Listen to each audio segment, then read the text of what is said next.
ಇದು interesting maths problem 41ನೇ video ಇದು.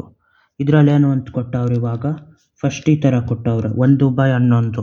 ಈ ಥರ ದೊಡ್ಡ ದೊಡ್ಡ ನಂಬರ್ ಡಿನಾಮಿನೇಟ್ರಲ್ಲಿ ಇದ್ದಾಗ ಹೆಂಗೆ ಇದು ಮಾಡೋದು ಅಂತ. 1/11 ಫಸ್ಟ್ ಅದನ್ನು ಬರೀಬೇಕು 1/11 ಅಂತ. ಇವಾಗ ಇದನ್ನು ಡಿವೈಡ್ ಮಾಡಿದ್ರೆ 11 ಒಂದು ಸತಿ ಇದು ಪಾಯಿಂಟ್ ಹಾಕ್ಬಿಟ್ಟು 0 ಹಾಕಬೇಕು. ಆವಾಗಲೂ ಡಿವೈಡ್ ಆಗೋದಿಲ್ಲ, 10 11ಕ್ಕಿಂತ ಚಿಕ್ಕದು. ಇನ್ನೊಂದು 0 ಹಾಕಿ ಇಲ್ಲೊಂದು 0 ಹಾಕಬೇಕು. ಆವಾಗ ಎಷ್ಟು 11 9 99. 100 - 99 ಮಾಡಿದಾಗ ಮತ್ತೆ 1 ಉಳಿತದ. ಇದನ್ನು ಆಟೋಮೆಟಿಕ್ಕಾಗಿ ಒಂದು 0 ಬರ್ತದೆ, ಅದು ಡಿವೈಡ್ ಆಗೋದಿಲ್ಲ. ಇನ್ನೊಂದು 0 ಹಾಕ್ಬಿಟ್ಟು ಮತ್ತೆ 100 ಆಯ್ತದ. 11 9 99 ಮತ್ತೆ 1 ಉಳಿತದ. ಮತ್ತೆ 0 ಹಾಕ್ಬಿಟ್ಟು 1 0 ಆಟೋಮೆಟಿಕ್ಕಾಗಿ ಬರ್ತದೆ. ಇನ್ನೊಂದು 0ಗೆ ಇನ್ನೊಂದು ಬಂದು 9 99. ಈ ಥರ ಕಂಟಿನ್ಯೂ ಆಯ್ತದೆ. ಇದು ಇದ್ರದ್ದು ಸಿಂಪ್ಲಿಫೈಡ್ ಫಾರ್ಮು 09 09 ಈ ಥರ ಆಗೋದು. ಅದೇ ಥರ ಇದು ತಗೋಬೇಕು ಇವಾಗ 3/7 ಅನ್ನೋದು. 3/7 ಅನ್ನೋದೇನಾಯ್ತದೆ 3/7 ಅಂತ ಇದನ್ನು ತಗೊಂಡ್ರೆ ಈ ಥರ ಆಯ್ತದೆ. ಇವಾಗ 3/7ಕ್ಕೆ 7 ಒಂದು ಸತಿ ಇದು ಡಿವೈಡ್ ಆಗೋದಿಲ್ಲ, ಅದಕ್ಕೆ ಪಾಯಿಂಟ್ ಹಾಕ್ಬಿಟ್ಟು 0 ಹಾಕಬೇಕು. 7 4 28. 7 4 28 ಆಯಿತು. 2 ಉಳಿತು. 2 ಉಳಿದಾಗ 0 ಬತ್ತು. 7 2 14. 6 ಬತ್ತು. ಇಲ್ಲಿ 6 ಬಂದಿದ್ದು ಮತ್ತೆ 0 ಹಾಕ್ಬೇಕು. 7 8 56.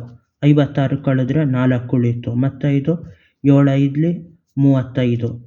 ಅಲ್ಲಿ 5 ಉಳಿತು.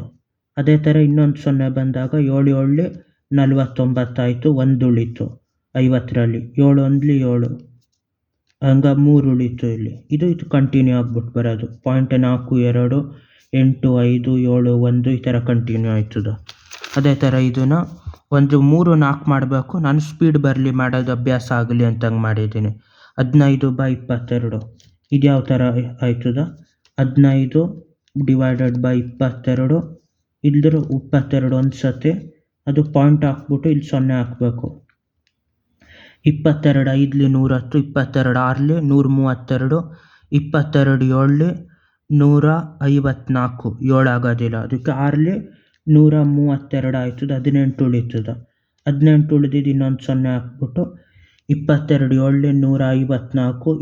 22 8 176. 22 8 ಮಾಡಿಬಿಟ್ಟು 176 ಆಯ್ತದೆ. 4 ಉಳಿದಿರ್ತದೆ.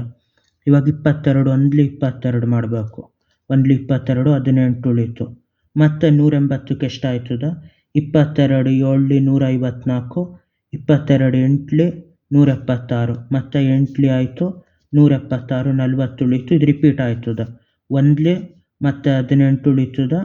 ಮತ್ತು ಅದು ನೋಡಿಯೋಕ್ಕೆ ಎಷ್ಟು ಉಳಿತದೆ 8ರಲ್ಲಿ ಮಿಕ್ಕಿರ್ತದೆ. ಅಲ್ಲಿಗೆ ಅದೆಷ್ಟು 15/22 ಅನ್ನೋದು 0.68 18 18 ಈ ಥರ ಕಂಟಿನ್ಯೂ ಆಯ್ತಾ ಹೋಯ್ತದೆ. ಅದೇ ಥರ ಇದನ್ನು ಸಿಂಪ್ಲಿಫೈ ಮಾಡಬೇಕು 99/100. ಇದೊಂಚೂರು ದೊಡ್ಡದಾಗಿರ್ತದೆ. ಇದು ಯಾವ ಥರ ಈ ಥರ 99/100 ಅನ್ನೋದು 99/100 ಇದು 1 ಇದು ಪಾಯಿಂಟ್ ಹಾಕ್ಬಿಟ್ಟು 0 ಆಯ್ತದೆ. ಇದೆಷ್ಟು 990 ಅಂದರೆ 109 900 90 ಮಿಕ್ಕಿರ್ತದೆ. ಇವಾಗ 90 ಮಿಕ್ಕಿತು. ಇವಾಗ ಇನ್ನೊಂದು 0 ಹಾಕ್ಬಿಟ್ಟು 109 ಅದೆಷ್ಟು 99 ಅದೆಷ್ಟಾಯಿತು 0.99 ಆಯಿತು. ಇದೊಂಥರ ಇಲ್ಲ ಇನ್ನೂ ಸಿಂಪ್ಲಿಫೈ ಆಗಿ ಮಾಡ್ಬೋದು. ಇದು 2 0ಗಳೈತೆ ಕೆಳಗಡೆ 100 ಈ ಥರ 100 10 ಈ ಥರ ಇದ್ದಾಗ ಇಲ್ಲಿ ಪಾಯಿಂಟ್ ಐತೆ ಅಂತ ಲೆಕ್ಕ ತಗೊಂಡು ಅದು 2 ಡಿಜಿಟ್ ಶಿಫ್ಟ್ ಆಗಬೇಕು. ಪಾಯಿಂಟ್ ಇದ್ರ ಮುಂದೆ ಐತೆ 1 2 ಅಂತ ಶಿಫ್ಟ್ ಆದಾಗ ಎಷ್ಟಾಯ್ತದ 0.99 ಅಂತ ಆಯ್ತದ. ಈ ಥರ ಸಿಂಪ್ಲಿಫೈ ಆಗಿ ಮಾಡ್ಬೋದು. 3/5 ಅಂದರೆ ಅದು ಇನ್ನೂ ಸಿಂಪಲ್. ಇದು 3/5 ಅಂತ ಆಯ್ತದ. ಇದನ್ನು 5 1 ಇದು ಹೊಡಿಬೇಕು ಅಂದರೆ ಪಾಯಿಂಟ್ ಹಾಕ್ಬಿಟ್ಟು 0 ಹಾಕಬೇಕು. ಇವಾಗ ಎಷ್ಟು 5 6 30. ಇದು 0.6 ಅಷ್ಟೇ ಇದ್ರದ್ದು. ಬಾಯ್.